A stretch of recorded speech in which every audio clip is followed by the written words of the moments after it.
Hey everybody, we're back. We're going to call this Racing Mower Update 13 Part 2, because we didn't really accomplish very much in the last video at all. So today I think I'm going to concentrate on actually the exhaust here, and the way it was before is it used to kind of arc down and out the back underneath the seat, and a lot of people didn't like that design because it was short and would probably heat my ass up, so I'm going to go ahead and take everyone's advice there and reroute it. A few users even suggested stacks and putting, a stack out the top and thought that would be pretty cool.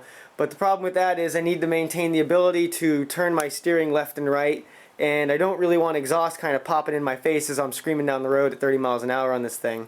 So an exhaust out the back is almost necessary on something like this. So here's what we got going for the exhaust. You can see it's just kind of a long chrome pipe. It's actually two pipes that I've tack welded right there, just a straight section. And I'm going to put an exhaust hanger right under the seat upright support. And the reason I'm putting it there is because there's a nice straight section in this pipe. And as I've said before, this motor needs to maintain the ability to slide forward and backwards. So if I keep a nice straight section of pipe here and put a mount in there with a hose clamp, I could potentially loosen the hose clamp, slide the engine forward, and the straight section of exhaust would slide with it and there would be no problems. So the first thing we're going to do is tack weld this little piece of rolled steel kind of in there, and that will be the beginning, or basically the end, of our exhaust mount.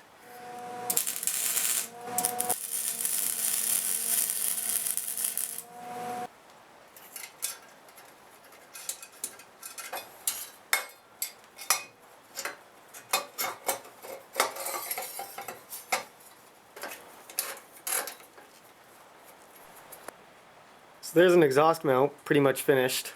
I'm not really that concerned about it because you're not going to see it.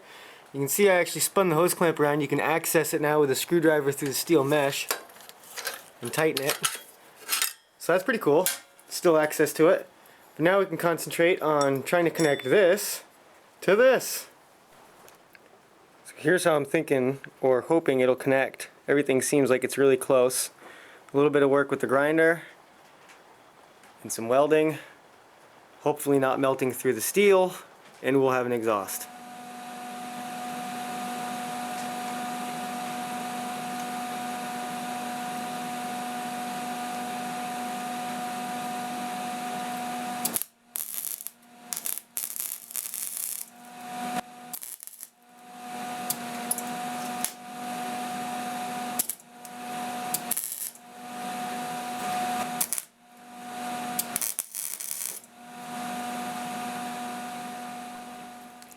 Alright, so we got it all tack welded. Now I got to remove the whole thing and weld all these connection pieces solid and airtight.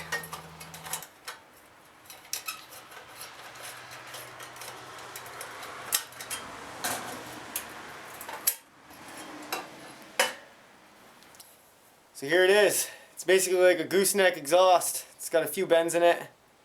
It's about 1 inch inside diameter. I think it'll work.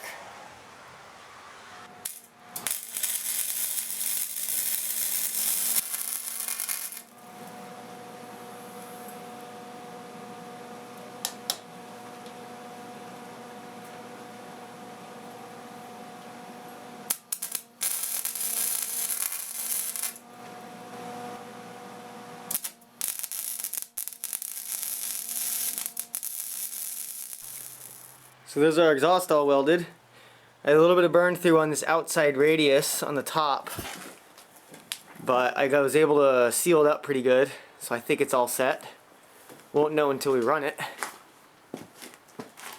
But everything is welded, and we're going to let it cool off and go crazy with the grinder.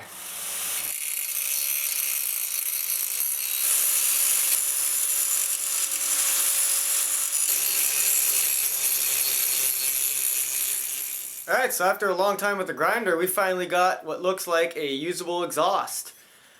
I ground down pretty much everything that I welded in hopes that by the time it's all done, it will hopefully look like just one straight through piece of steel, one tube.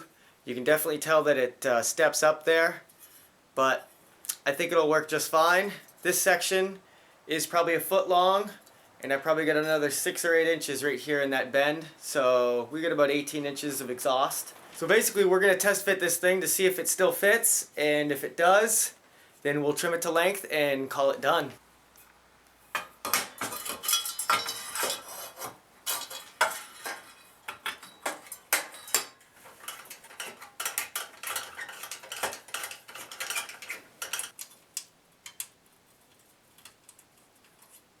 Still have plenty of room for the bolts.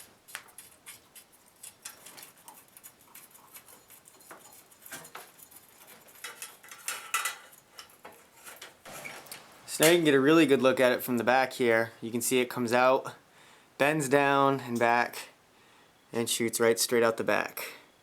I think that looks pretty cool. What do you guys think?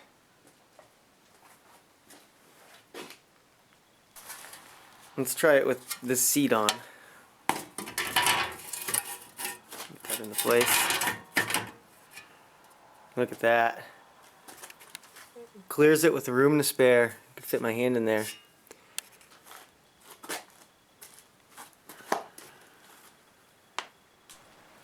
So I don't really see it necessary to change how far that exhaust comes out. It comes out just past the seat. But a user named SNS Customs made a comment which actually gave me an idea, and he had mentioned angle cutting the tip to direct exhaust flow, but I think he was referring to the exhaust when it was over here. But I still like that idea, so we're going to go ahead and angle cut that tip downward, because I think that'll just be really cool looking.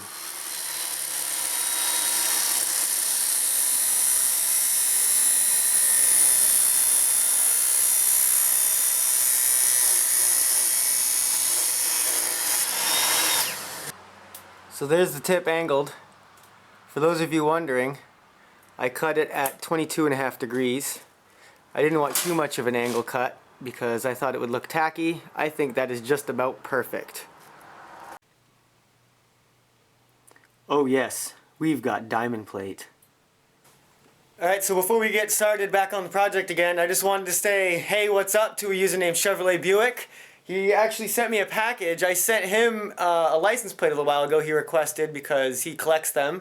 So I sent him a license plate in the mail and he actually returned a package. So I thought I'd show that to you guys real quick. So here's the box of goodies he sent. It looks like we got a gas tank here from a Jacobsen outboard motor. He was hoping might be usable for the racing mower. With the offset gas cap, I'm not really sure it will work, but it's definitely a usable gas tank, so that's pretty sweet. It's metal, so I really like that. Might use that on something else. He gave us some pulleys here, a V pulley and a couple of flat pulleys. And actually the bearings are actually still good in them, so that's really cool. I'm always needing these idler pulleys. A piece of box steel, you know, just for whatever. Box steel is always useful.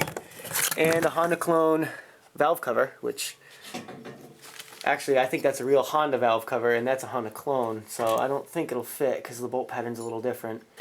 He also sent some pictures of his lawnmowers. He's got a John Deere and this Gillison, which I think is probably the coolest one he has, and this other John Deere rear engine rider, which those both look like they mow the lawn, so we should probably leave those alone.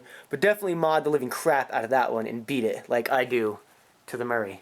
So yeah, thanks to Chevrolet Buick for the package. All this stuff will probably come in handy at some point or another, and I always love stuff, so that's pretty cool. So thanks a lot to him. And let's get started back on this racing mower project.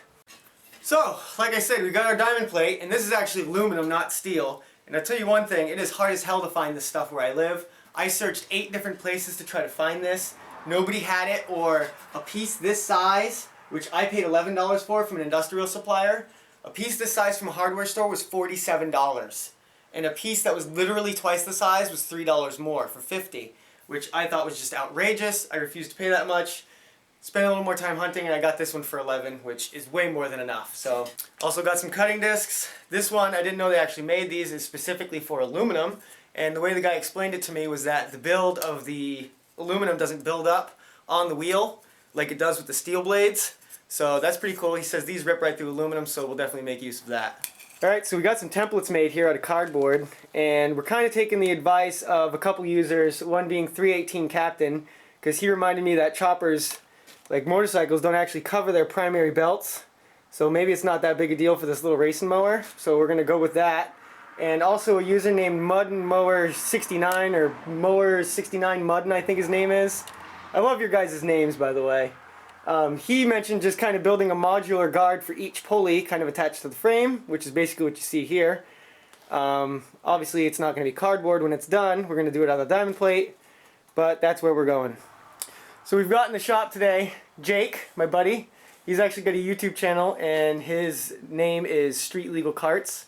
He's going to be working on some go-karts here soon. He hasn't started the project yet, but he will be soon. But he's going to help me a little bit today, hopefully cutting and fabricating these guards. Alright, so we got our cardboard templates laid out on the diamond plate, and you can see I actually already tried doing the template once, and Jake actually brought to my attention that I was doing it backwards. So thankfully he was around for that, because I would have cut this piece of steel or aluminum and it would have been completely wrong and I would have had to buy another one, so thanks to him.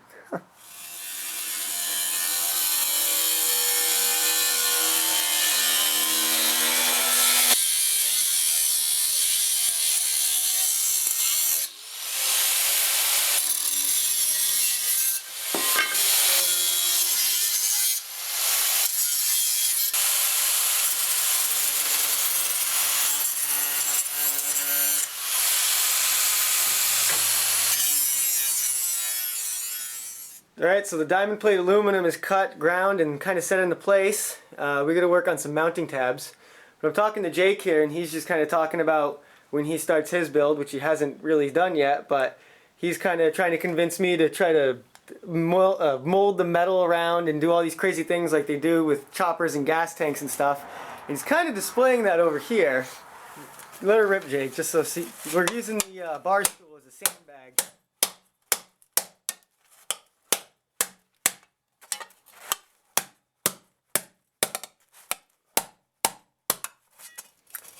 Yeah, hold that up a little bit until it's sideways and stuff. You can see what he's done there. He's kind of taken just a flat piece of steel and made kind of a round piece of steel out of it.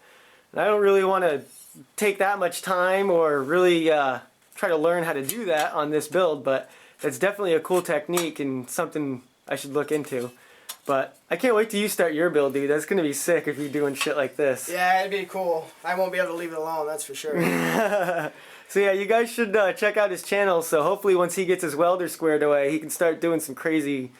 Hopefully it'll be a street legal cart, but it was more likely just going to be a cart in general, but... Yeah, it'll probably end up in the mud somewhere.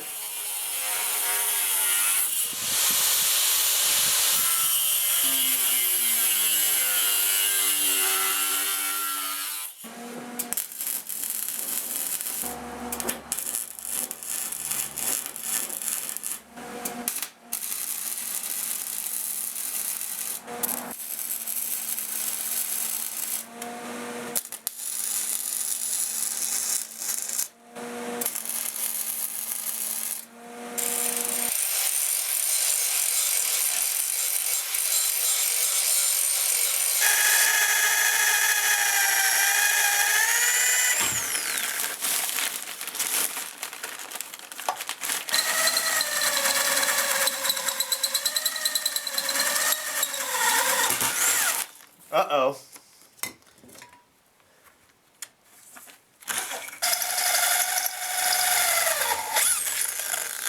So now that we got the holes all drilled and all the mounts, I need to find out where the holes are going to go in the corresponding pieces of plate aluminum. And the only way to do that is with the felt tip marker from the back. As you can see, I've got little to no room for anything back here. So I've actually got to pull the motor, exhaust, everything completely off so I can get markings on the back of these plates. So I stripped the chain, torque converter, and tensioner assembly off, and it actually looks like I can get my marker in these holes perfectly. So we don't need to pull the motor. Bonus.